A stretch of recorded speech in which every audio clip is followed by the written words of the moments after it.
Oi, tudo bem? Eu sou Lucas Dantas, eu sou graduando de Medicina pela Universidade Federal de Sergipe. Eu também sou mentor de estudos com foco no Enem.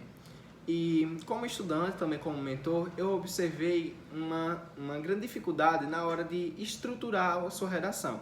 Então, decidi elaborar uma série de vídeos com o intuito de desmistificar algumas coisas sobre a redação e apontar caminhos para tirar a nota máxima nessa parte tão importante do Enem. Primeiramente, eu gostaria de explicar o que é redação dentro do Enem, quais são os pontos que vão ser avaliados nessa redação e qual é esse tipo textual que a gente está trabalhando. Primeiramente, a redação no Enem é um texto dissertativo argumentativo. Se é um texto dissertativo argumentativo, nós precisamos dissertar, e o que é dissertar? Apresentar uma tese, apresentar um ponto de vista sobre um determinado assunto. E além de dissertar, além de expor sua tese, você tem que argumentar, você tem que defender essa tese, ok? Buscar elementos argumentativos que ajudem você a defender esse seu ponto de vista. Tranquilo, né? Mas, para entender melhor, qual seria a diferença de um texto dissertativo expositivo de um texto dissertativo argumentativo, que é o que o Enem trabalha? Um texto dissertativo expositivo, você vai apenas expor fatos, opiniões que mostrem essa sua tese, esse seu ponto de vista.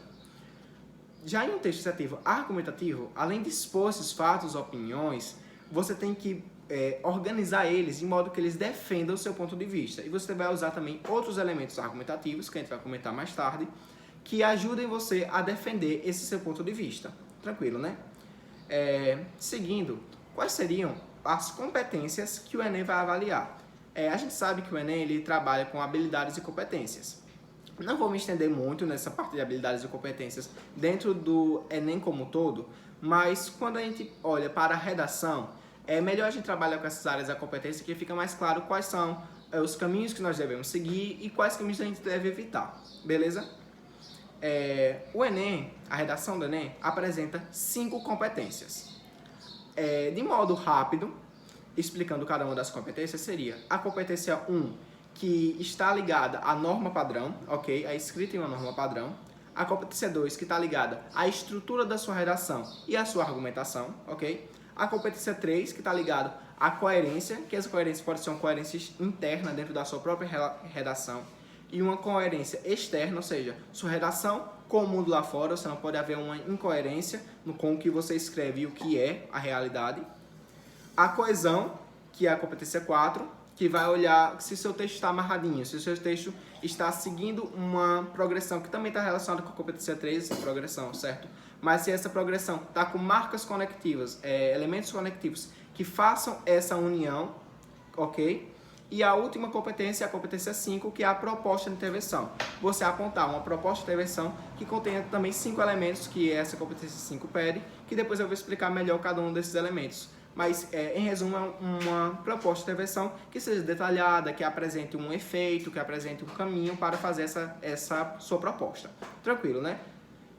Eu vou separar um vídeo específico para cada uma das competências. Mas como a competência 1 é a competência mais curta assim, de explicar, eu vou explicar logo nesse vídeo. Tranquilo, né? Então, agora vamos trabalhar com nossa competência 1. Primeiramente, vou ler aqui o que o próprio Enem fala sobre essa competência. Demonstrar domínio da modalidade escrita formal da língua portuguesa. Em outras palavras, o que a competência 1 vai analisar? Você tem uma escrita dentro da norma padrão da língua portuguesa, certo? Para a gente entender melhor, vamos diferenciar agora a norma padrão, que é a linguagem formal, certo? Da linguagem informal. A linguagem formal é uma linguagem que você não vai ter tanta atenção, tanto cuidado na hora de usá-la, tanto na escrita quanto na fala, certo? Ou seja, é a linguagem que você vai usar com seus amigos, em alguma conversa no WhatsApp, em um texto no Facebook, alguma coisa desse tipo, certo? Você vai ser para um público que você não vai ter tanto cuidado na hora de falar, certo? Ou de escrever. Já a linguagem formal é uma linguagem que é mais rebuscada, uma linguagem que você vai evitar mais desvios gramaticais, certo? Você vai escolher melhor as palavras, escolher melhor a forma de falar. Geralmente é uma linguagem que você vai falar com uma pessoa que representa uma autoridade. Você vai falar com um governador, por exemplo, ou com o diretor da sua escola, ou seu patrão, alguma coisa desse tipo, certo? São 3 áreas que a competência 1 vai analisar para dar sua pontuação máxima, certo? Os seus 200 pontos nessa competência. Que são escolha de registro, convenção de escrita e não haver desvios gramaticais, certo? Primeiramente, o que seria a escolha de registro? Seria a forma que você escolhe para registrar sua ideia, registrar sua opinião. Vamos entender um pouco melhor o que seria essa escolha com um exemplo, certo? Na frase, o político é ladrão, você nota como essa frase acaba dando uma conotação muito generalista, que todo político é ladrão, como essa frase acaba tendo uma conotação muito pesada, principalmente pela palavra ladrão, que é muito direta, tem uma conotação na sociedade muito forte, certo? E a ausência de detalhes nela também pode gerar interpretações que não é a interpretação que você quer causar, certo?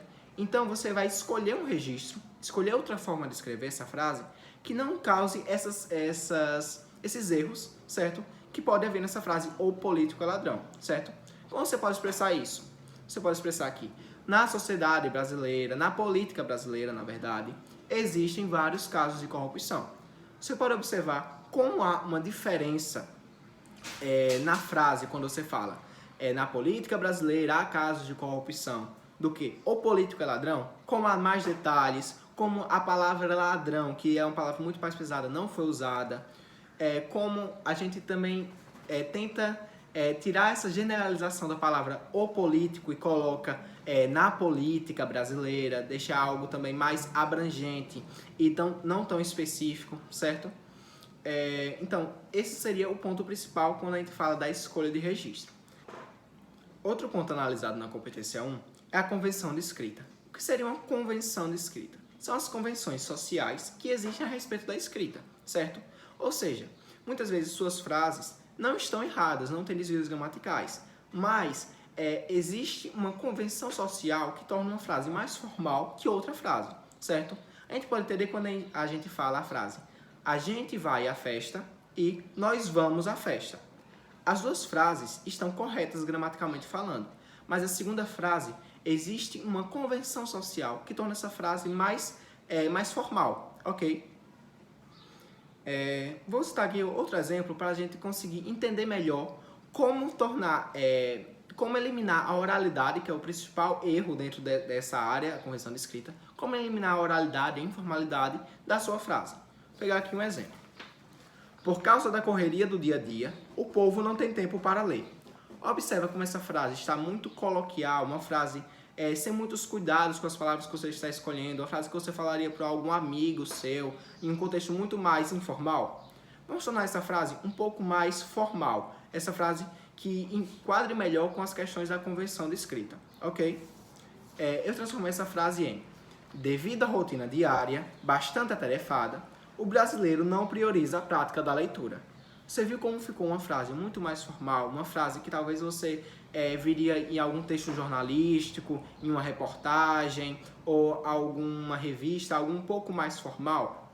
Tá percebendo que a mudança de correria do dia a dia para a rotina diária muito atarefada e a questão de não ter tempo para ler e não priorizar a prática da leitura, existe uma formalidade muito maior nessa frase? Então, esse é um outro ponto que é analisado nessa competência 1. Por fim, o terceiro ponto analisado na competência 3, e talvez até o mais famoso dentre eles, são os desvios gramaticais.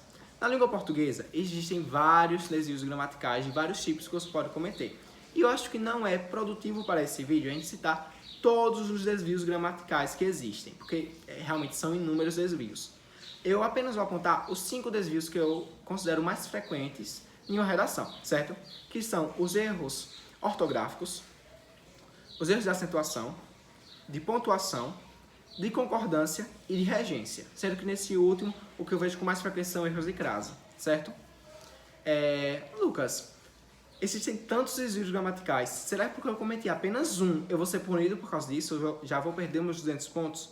Na verdade, o Enem analisa que você está escrevendo sob pressão. Então, ele perdoa até um erro, porque ele vai analisar que aquele erro de acentuação, aquela sua vírgula mal colocada, foi por causa da pressão que você estava sofrendo no momento que você estava escrevendo, tinha um tempo limite para escrever, então ele vai analisar isso tudo, certo? Mas também ele só vai perdoar um erro, certo? Por isso que eu acho que a competência mais difícil de fechar é a competência 1. Então, gente, esse foi meu vídeo de hoje sobre a competência 1 e também uma introdução sobre a redação. Ao longo do tempo eu vou postando as outras competências, certo? Vídeos sobre as outras competências. E se você achou esse vídeo produtivo, se te ajudou, se você quer passar isso para outras pessoas, curta, que isso vai ajudar muito, e compartilhe lá no seu grupo da sala, no seu grupo do cursinho, algum amigo seu que vai fazer o Enem esse ano, você sabe, poxa, essa pessoa vai ajudar muito esse vídeo sobre competência 1, sobre redação, então manda lá, certo? E caso você tenha alguma dúvida, não tenha deixado alguma coisa clara, é só botar aí nos comentários que eu prometo que vou responder todinhos, certo? Além disso, eu vou aproveitar para divulgar o meu projeto de mentoria, o meu trabalho de mentoria, no qual eu, além da análise encomendada da redação, eu faço um acompanhamento semanal para ver como está seu desenvolvimento, seu desempenho em cada outra área do conhecimento, certo?